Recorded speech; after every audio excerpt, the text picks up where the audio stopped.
Welcome to this tutorial video in BlueLotus CX software. To perform a bulk event update, first, navigate to the menu, and then proceed to box control.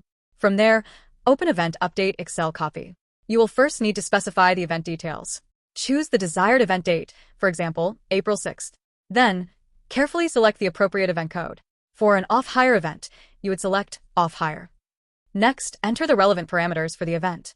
Simply select the agent and location. Input the release return reference number, and select the designated return depot. Now, you need to identify the containers for the update.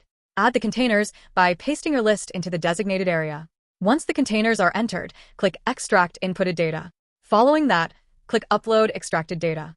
Ensure you select all the containers that were uploaded for processing. Then, click the Save button to apply the update. Finally, it is recommended to verify the update by checking the container history.